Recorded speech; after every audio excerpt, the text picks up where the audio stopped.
This is Don Hollenbeck for CBS at Confederate Army Headquarters near Appomattox Courthouse in Virginia. On this Palm Sunday morning of April 9th, 1865, the moment which 8 million men, women, and children of the Confederacy have been expecting and dreading has come. General Robert E. Lee, Supreme Commander of the Southern Forces, has left his headquarters here for a meeting with the command of the Northern Armies, General Ulysses S. Grant. That meeting was arranged at Lee's request, and it can mean only one thing. The gray-haired chieftain of the South is prepared to ask Grant what terms he is willing to offer for the surrender of the Army of Northern Virginia. General Lee is reported to be accompanied by Colonels Taylor and Marshall of his personal staff and by Sergeant Tucker, Chief Courier of the old 3rd Army Corps. April 9, 1865, Appomattox. How long it will be. Lee rides to meet Grant. You are there. An anguished South looks into the face of defeat. CBS takes you back to the final moments of an unforgettable day in the making of the United States of America. All things are as they were then, except for one thing. When CBS is there, You are there. You Are There is based on authentic historical fact and quotation. And now, Lee's headquarters near Appomattox Courthouse and John Hollenbeck. It was a complete surprise. Ever since Grant forced Lee out of his defenses at Petersburg and Richmond last week, the Southern position has become progressively worse. Lee has been retreating across Virginia with 10,000 defecting, 15,000 stragglers. All that is left of the once powerful Army of Northern Virginia, 70,000 strong. Grant's northern forces number nearly 100,000, including almost 3 armies, the Army of the Potomac, the Army of the James, and General Sheridan's cavalry. Those northern armies have overtaken Lee and are now astride his front lines as well as behind him in the red hills of Appomattox. Lee made a last desperate attempt this morning to break through on the Lynchburg Pike. He hoped to reach the mountains of southwest Virginia, but the attempt failed. General John B. Gordon, who led the attempted breakthrough, reported to Lee, and I quote him, "I have fought my corps to a frazzle. I can do nothing unless heavily supported." It is believed that General Gordon's failure decided Lee to go and see Grant and ask for surrender. What terms will Grant offer? Will they be acceptable to Lee, to his men? Here is Quincy Howe with an analysis of those questions. What terms will Grant offer? The best opinion is that those terms will be as they always have been, unconditional surrender. Will they be acceptable to Lee? Probably not. To his men, certainly not. They'd rather fight it out to the death. U.S. Grant. Unconditional surrender Grant. That's what his men call him. Ever since General Grant has commanded a federal army, his terms have always remained inexorable. Unconditional surrender. He made this clear at Fort Donelson. He made it clear again at Vicksburg, where the tragic condition of the Confederate Army, garrison, and civilians did not move him to mercy. His terms have never changed. It was unconditional surrender every time. When Grant took command of all the northern armies more than a year ago, he publicly announced that he would fight it out against Lee at Richmond if it took all summer. It not only took all summer, it took all autumn and all winter. It also took over 100,000 federal casualties, inflicted by the surviving 30,000 men of the Army of Northern Virginia. These casualties earned for Grant the name of Butcher from his own men. If Grant showed no mercy to his own men, why should he show mercy to the enemy, especially now that he has Lee's army trapped by 2 federal armies, by Sheridan's cavalry, and by the James River on his flank? 100,000 men against 10,000, odds of 10 to 1. On the other hand, Lee cannot accept unconditional surrender. The record of his Army of Northern Virginia is the most brilliant in the military history of this country. 4 bloody years its bayonets have carried the Confederate cause. Lee has defeated Grant every time against almost the same odds. He would prefer to fight it out rather than accept what he considers dishonorable terms. As for his men, Ken Roberts, with General Longstreet's corps in the rear of the Confederate Army, reports that a truce has been arranged. So, over to Ken Roberts. The truce between the armies of the North north and south was personally arranged by General Lee and General Humphrey, representing General Meade, commander of the Federal Army of the Potomac. As far as we can learn, no definite time has been set, but all firing has ceased, both in the front lines and here at the rear. News of the truce was brought by special courier from Lee a few moments ago and announced by General James Longstreet in command of the First Corps. General Longstreet's men are busily throwing up fresh breastworks and digging trenches. General Longstreet is with me now, a veteran of many battles beginning at First Manassas. He was wounded recently in the fighting before Richmond. His right arm is in a black sling. General Longstreet, sir, where is General Lee now? I would not deign to know. Well, sir, doesn't the fact that you just received word from General Lee of a truce mean that he is meeting with General Grant? I have no official confirmation to that effect. Sir, do you agree with General Lee's decision to ask for terms from General Grant? General Lee is my immediate superior, the commander-in-chief of the Confederate States Armies of America. It is not for me to agree or to disagree with his decisions, but to carry out his orders. Will you carry them out if the terms are unconditional surrender? I will obey any orders from General Lee. General Longstreet, do you think General Lee will accept unconditional surrender terms? I shall abide by whatever decision he may make. However, you expect the decision to be a fighting one, sir. Your men seem to be more concerned with preparing for battle than for peace. There is no peace yet. There is only a truce. Well, if the truce should break off, sir, excuse me, General Longstreet, a federal cavalry officer is riding in under a white flag of truce. He's coming in not from the rear of this army where Lee and Grant are supposed to be conferring, but from up toward the front where Federal General Sheridan's cavalry is blocking the Confederates. He's flanked by two Confederate officers. One is Major Hunter, and the other is Captain Sims, I think. Yes, it is Captain Sims. The federal officer is wearing a wide sombrero, cleaned up, rugged face, and curls. Yellow curls hanging loosely over his shoulders, and a gold-trimmed blue sack uniform with a bright red scarf. The federal officer is close up now. He just raised his horse back on his haunches with a flourish. Now he's swung himself to the ground. He's wearing the largest shoulder straps of a major general I've ever seen. Huge Mexican spurs, a tremendous saber, pistols in both boots. He's striding over here towards General Longstreet. He's a young man, can't be more than 25. General Longstreet is waiting for him, a scowl on his heavily bearded face. The federal officer is saluting. In the name of General Sheridan, I demand the unconditional surrender of this army. And who are you, sir? I am General Custer. Oh, the hangman of Front Royal. By what authority do you come into our lines, General Custer? There is authority enough behind me. General Sheridan is in a position to destroy you if you do not surrender at once. Sir, you are rash, ignorant, and discourteous. Not only to me, your superior in rank, but to your own commander. I only wish to prevent the spilling of more blood. I am not the commanding general, my young friend. But if I were, I would receive no communication from you, nor from General Sheridan, nor from any other underling. Sure, Well, I didn't mean to. Well, that is. Well, that's good. Since you are now growing more moderate in your tone, I will say to you that General Lee is in communication with General Grant. yes, sir. Now go and act as you and General Sheridan choose. And I will teach you a lesson you won't forget. Yes. Now go! Yes, sir. Well, gentlemen, that did me a world of good. The federal cavalry officer and his Confederate escort are mounting up, and there they go back toward the front lines where they came from. The tension here has relaxed. The Confederate officers are still chuckling over the tongue lashing that General Longstreet just administered to the brash and cocky young federal officer. Oh, here comes a Confederate courier riding in from the rear of this army. Perhaps he's bringing a message. Yes, it's General Lee's courier. In a moment, we'll have news on the meeting between the two commanding generals. The courier is coming up to General Longstreet now. Compliment, sir. He requests that you join him in the front ranks of the army. Joan, watch it. Come with me. Let's go.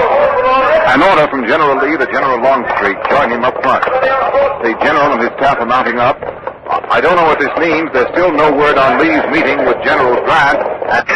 This is Don Hollenbeck at General Lee's headquarters near Appomattox. We've interrupted Ken Roberts. General Lee has failed to meet General Grant.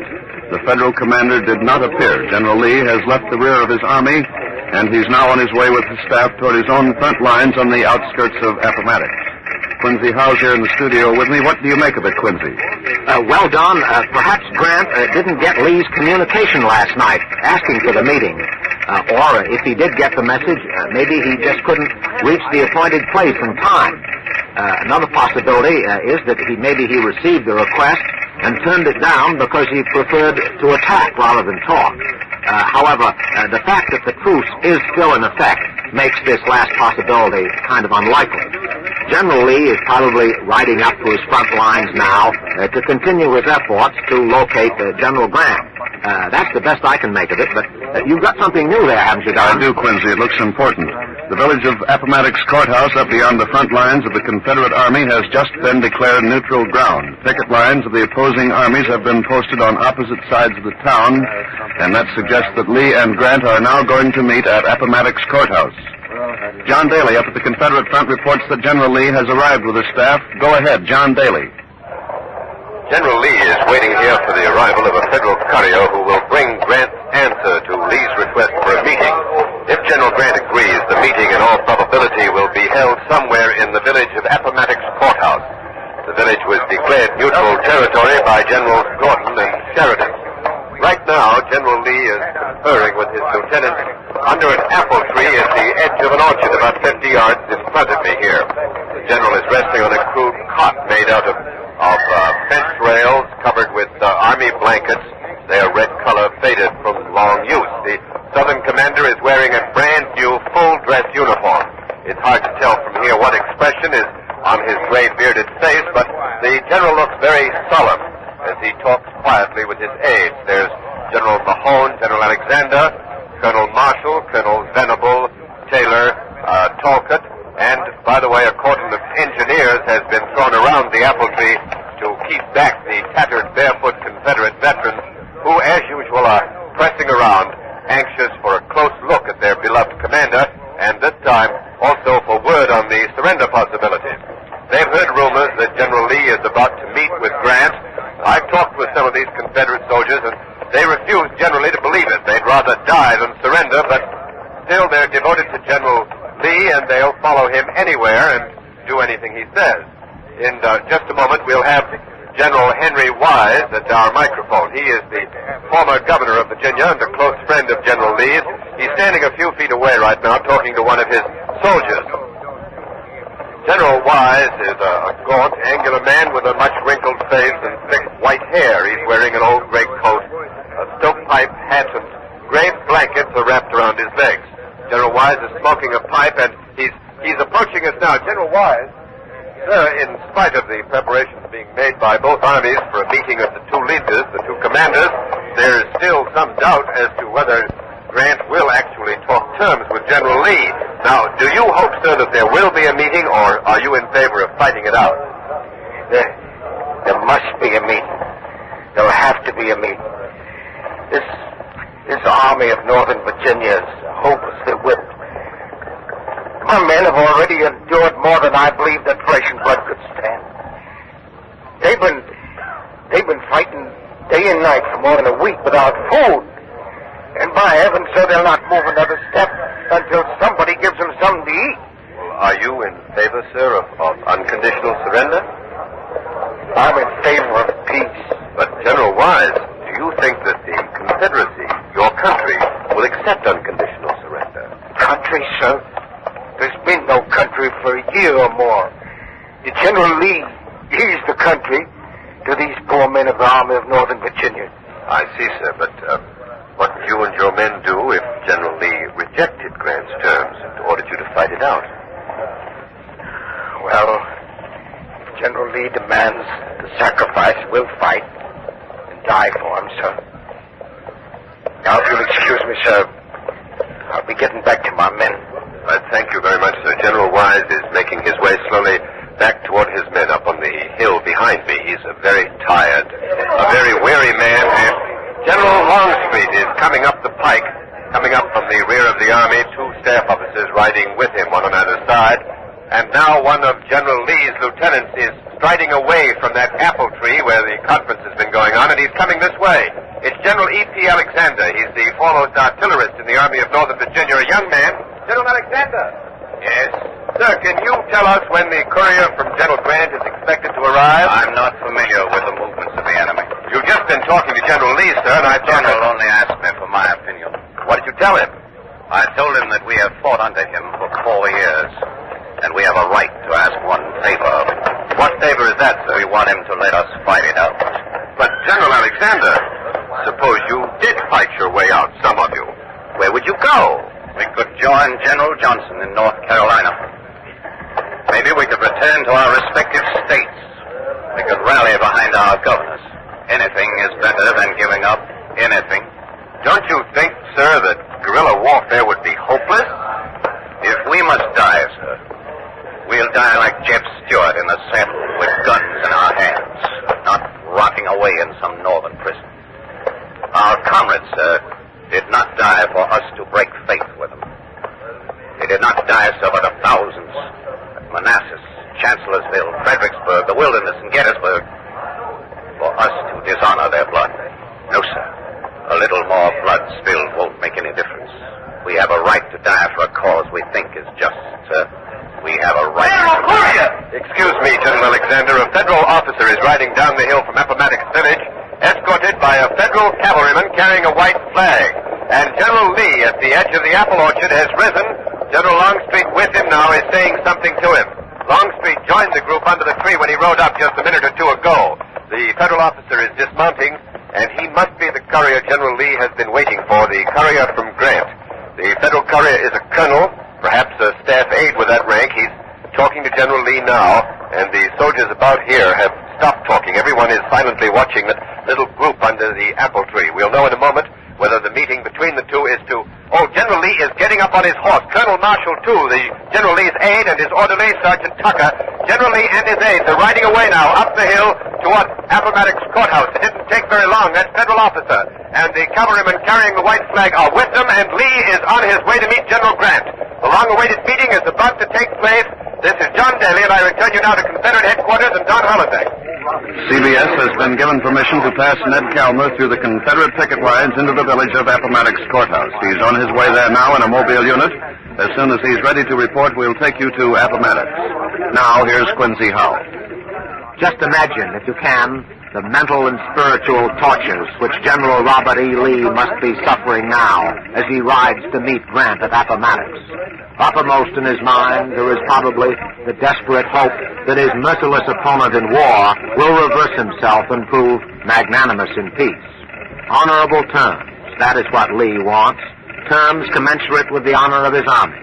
For only honorable terms can soothe the open wounds of the proud South. Only with honorable terms can Lee return to his men down here in the valley and say, we have lost, but we have lost with honor. We must forget the past. We must think of the future. We must think of our children. But suppose General Grant does not offer honorable terms. Then General Lee must face his men and say, the enemy is inflexible. The end has not yet come. We must fight on. Surely his heart feels compassion for the Southern women and children anxiously awaiting the return of their husbands, fathers, and sons. He must be thinking, too, of the men who fought and died for the Stars and Bars, and of their widows and orphans. Does he also fear the terrible vengeance that the radical Northern politicians have threatened against his Southern countrymen? And don't forget all the might-have-beens that must be passing through General Lee's mind. If Jackson had survived Chancellorsville, if Beauregard had stormed on into Washington after First Manassas, if a courier hadn't lost Lee's orders at Sharpsburg, if Wilcox had reinforced Pickett at Gettysburg, a few different turns of the wheel of fate, and Lee might have awaited Grant at the surrender table. If only... Just a minute. Ned Calmer is ready to report from Appomattox Courthouse. Go ahead, Ned Calmer. Generals Robert E. Lee and Ulysses S. Grant are at this moment conferring on terms for the surrender of the Army of Northern Virginia. The conference is going on inside a two-story red brick house owned by a Mr. McLean. I'm on the front porch of that house now. The only Confederates inside are General Lee and his aide, Colonel Marshall. With General Grant are 7 federal officers. The conference has been going on for some time. Outside on the porch here are about 20 more federal officers, including General Sheridan and General Custer. The son of the President of the United States, Captain Robert Lincoln, is also here. General Sheridan is with me now at our microphone. General Sheridan, sir, what do you think will be the result of the conference going on inside? The rebel army is being given a chance to save itself from annihilation by unconditional surrender.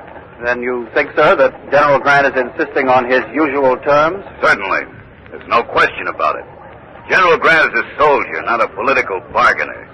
As a soldier, his business is to destroy Lee's army or force it into unconditional surrender. Well, do you think General Lee will accept, sir? Frankly, no.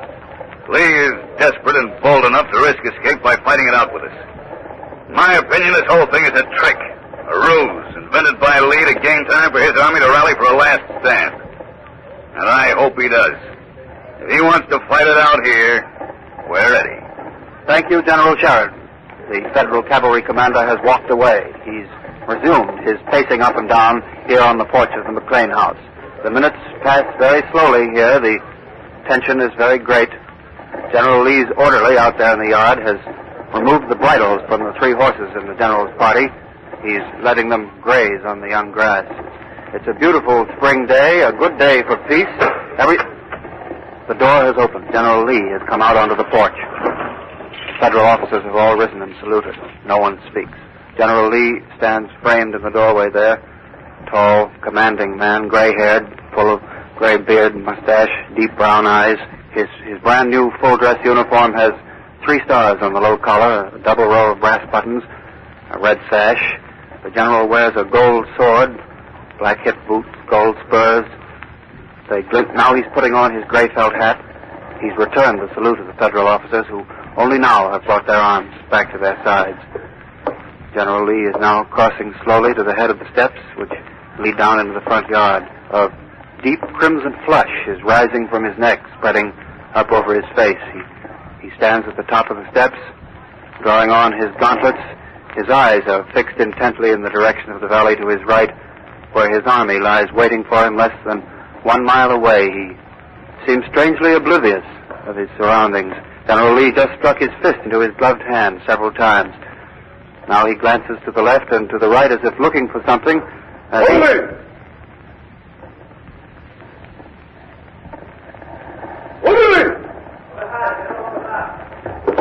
General Lee is walking down the front steps. He called to his orderly, who has bridled the horses and is now waiting with them. Now the other officers are coming out the front door. There's the Confederate Colonel Marshall. He's making his way quickly down the steps and over toward the right side of the house where General Lee is mounting his chunky gray horse. Some of the federal officers are descending the steps, but I don't see General Grant yet. He's still inside the house. Now General Lee's orderly, as well as his aide, are riding out of the front yard. Here comes General Grant. He's just come through the door. He's hurrying down the steps on his way to his horse. General Lee is passing him. Grant has stopped. He's taken off his hat. General Lee removes his hat. Not a word is spoken. And now the Confederate chieftain is riding back to his army of Northern Virginia. And General Grant, dressed in the plain blue uniform of a Federal Army private, has mounted his horse and with his staff is riding up to General Sheridan, who's standing close by here in the yard. Where do you make your headquarters tonight? Here on there. Right in this yard, probably. Very well, then. I'll know where to find you in case I wish to communicate. Good day. Good day, General. General Grant is riding away. General Sheridan, sir, what has happened? Has Lee surrendered? Colonel Babcock, General Grant's aide is preparing a statement now. We'll give it to all correspondents shortly. General, can't you just tell me? You'll have to wait for the official statement. Thank you, General. As you heard, we'll have that federal statement in just a few moments.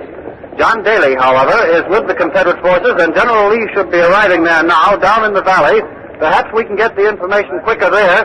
So go ahead, John Daly. General Lee and his aides following behind him are just coming down the Lynchburg pike from Appomattox. The Confederate soldiers are lining the road here by the apple orchard waiting for him. And a soldier has just cried out, "General, are we surrendered?" General Lee doesn't answer. He's riding straight on through the lines of his men on both sides of the road. Another soldier has shouted the question that's on the minds of all these men. And the cry is now being taken up. They've all taken up the cry. They've come out onto the road and have stopped the general's horse. Again and again they repeat that heartbreaking cry, "Are we surrendered, General?" tell us, are we surrendered? General Lee has taken off his hat now, and he's started to speak. Let's listen. Men, we have fought through the war together. I've done the best I could for you. So, big fellows, and go to your homes until exchange. Then we have surrendered. Yes, you are surrendered. But you are surrendered with honor. The Army of Northern Virginia has surrendered, and here's a message that has just come in. General Grant is sending over 25,000 federal rations to feed the starving Confederate Army, and the men are to be allowed to keep their horses. But in spite of the unexpected generosity of the federal commander, the Confederate soldiers here are shocked with grief. All they can think of is that, regardless of the honorable terms, they have surrendered. Men are throwing away their muskets.